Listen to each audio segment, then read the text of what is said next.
अस्सलाम वालेकुम स्टूडेंट्स। आज का जो टॉपिक है वो है बायो प्रोसेसिंग, जिसमें हम देखेंगे अपस्ट्रीम एंड डाउनस्ट्रीम प्रोसेस को। सबसे पहले हम देखेंगे बायो प्रोसेसिंग होती क्या है और फिर कौन से लिविंग ऑर्गेनिजम्स में यूज हो रहे हैं और कौन से प्रोडक्ट्स हैं जो बायो प्रोसेसिंग से हम दे रहे होते हैं। फिर देखेंगे कि जनरल मैकेनिज्म क्या है, उसी मैकेनिज्म में हम बायो प्रोसेसिंग के मैकेनिज्म में हम अपस्ट्रीम एंड डाउनस्ट्रीम प्रोसेस को देखेंगे। सबसे पहले स्टार्ट करते हैं विद बायो प्रोसेसिंग। तो कोई भी एक प्रोसेस होता है, कोई भी एक प्रोसेस हो रहा है तो उसकी एक एंड प्रोडक्ट हमें मिलती है। तो डेफिनेटली हम कोई भी प्रोसेस जब करवा रहे होते हैं अपने बेनिफिट्स के लिए करवा रहे होते हैं। तो अगर वही कोई प्रोसेस हो वो बाय यूजिंग लिविंग ऑर्गेनिज्म हो, बायो मीन जैसे नाम रिप्रेजेंट कर रहा है bio processing, bio mean living, processing जो प्रोसेस हो रहा है। तो लिविंग ऑर्गेनिज्म को यूज करते हुए एक प्रोसेस करवाना, उसके जो एंड प्रोडक्ट है वो गेन करना, that is called bioprocessing. तो इसको ऐसे भी डिफाइन किया जा सकता है, process use to get useful product, जो कि प्रोसेस के एंड प्रोडक्ट होती है बाय लिविंग ऑर्गेनिज्म, या लिविंग ऑर्गेनिज्म को यूज करवाते हुए यूजफुल प्रोडक्ट्स को गेन करना, that is called bioprocessing. फिर देखेंगे कि कौन कौन से लिविंग ऑर्गेनिज्म इसमें यूज हो सकते हैं। बैक्टीरिया है, फंजाई है, एनिमल सेल्स भी यूज होते हैं और वाइसेस भी यूज होते हैं इसमें। तो अब है प्रोडक्ट्स ऑफ बायो प्रोसेसिंग।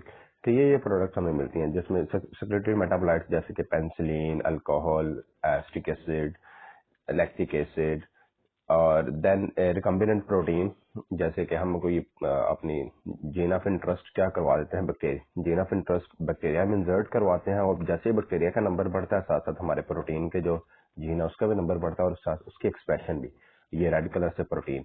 तो ये फिर हम इसको क्या कर सकते हैं, इसको सेपरेट आउट करवा लेते हैं इससे रिमेनिंग सेल से, बैक्टीरियल सेल से। तो इस तरह रिकम्बिनेंट प्रोटीन भी हम ले रहे होते हैं और इसी तरह एंजाइम भी ले रहे होते हैं। अब आता है मैकेनिज्म ऑफ बायो प्रोसेसिंग। इसमें क्या होता है कि सीड स्टॉक लिया जाता है जिसमें हमारा माइक्रोब्स ऑफ इंटरेस्ट होता है। तो उसमें क्या होता है, उसको हमने पोर करना था फर्मेंटेशन टैंक में, ताकि वो हमारे जो प्रोडक्ट है वो देर रिक्वायर्ड। जैसे हमें अगर पेंसिलिन चाहिए तो क्या होता है कि सीड स्टॉक में नंबर बहुत माइक्रोब्स का काम होता है। तो पहले हम उनका नंबर बढ़ाते हैं बाय यूजिंग फ्लास्क को। फ्लास्क में उनको क्या करवाते हैं, बॉक्स के अंदर मीडिया ग्रो करवाते हैं उनकी। तो तब हम जब उनका नंबर ज्यादा हो जाता है तब हम उनको पोर कर देते हैं फर्मेंटेशन टैंक के अंदर। तो ये 3 स्टेप्स है। अब क्या है, फर्मेंटेशन टैंक में फर्मेंटेशन जब होती है तो उसके बाद एट द एंड उसके रिजल्ट में हमारी प्रोडक्ट बन जाती है। तो फिर क्या करते हैं, हम प्रोडक्ट को सेपरेट कर लेते हैं, सेपरेट द प्रोडक्ट, ठीक है। या इसको कहते हैं हार्वेस्ट प्रोडक्ट।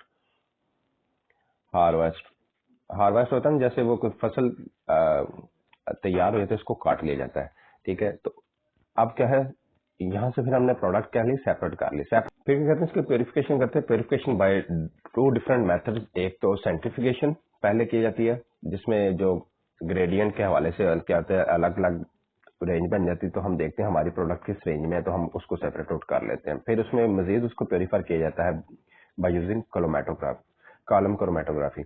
तो फिर उसका हम क्या करते हैं कि नेक्स्ट हम इसको पॉलिश करवा लेते हैं कि मजीद इसमें से भी अगर जो 98% अगर थोड़ी सी इम्प्योरिटीज है इसके अंदर, थोड़ी सी भी इम्प्योरिटीज है, 98% अगर प्योर है तो थोड़ी सी भी इम्प्योरिटी है, तो मजीद जब पॉलिशिंग करवाते हैं इसकी, फर्दर पॉलिशिंग या प्योरिफिकेशन, इसको कहते हैं फर्दर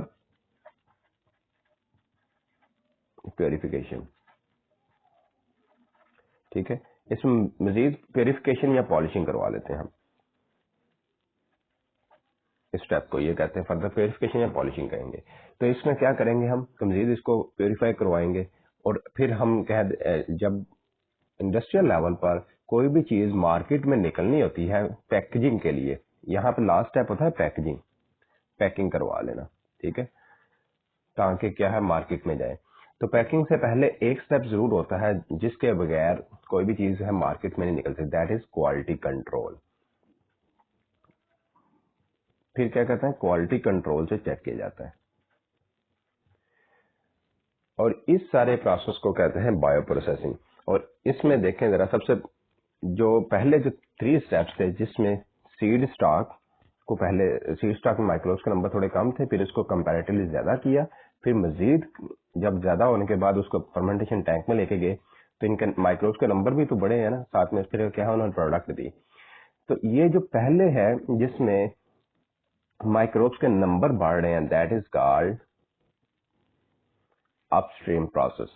ये जो पहले 3 है, फर्स्ट 3 स्टेप, ये अपस्ट्रीम प्रोसेस में आते हैं, ठीक है, ये अपस्ट्रीम है।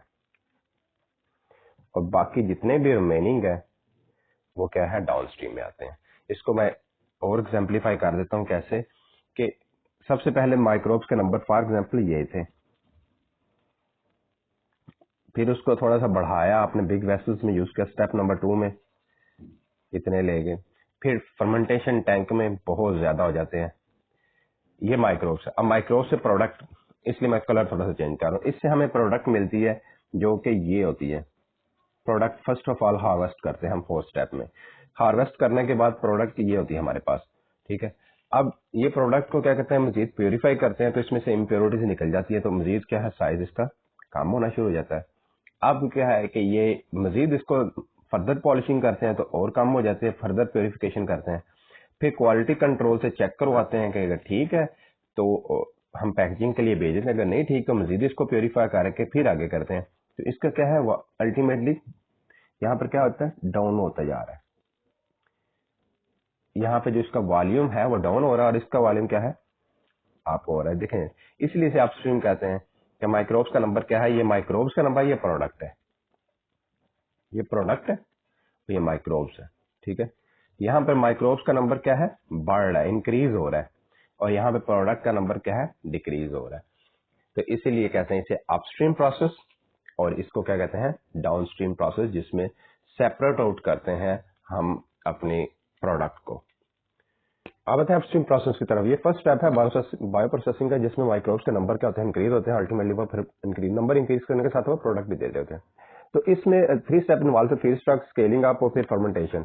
तो इनमें जो ओवरऑल हम देखते हैं फीड स्टॉक में कि इनोकुलम डेवलपमेंट होनी चाहिए, कि जो इनोकुलम यूज किया जाता है, माइक्रोब जो यूज किया जा रहा होता है, वो जेनेटिकली स्टेबल होना चाहिए फर्स्ट ऑफ ऑल। सेकेंडली, उसकी ग्रोथ रेट क्या हो, बहुत ज्यादा हो, ज्यादा ग्रोथ रेट होगी तो वो ज्यादा हमें प्रोडक्ट बना दे रहा होता है, और उसकी जो फिर प्रोडक्ट होगी उसकी रिकवरी इजी हो, इजीली रिकवरी ऑफ प्रोडक्ट, ठीक है।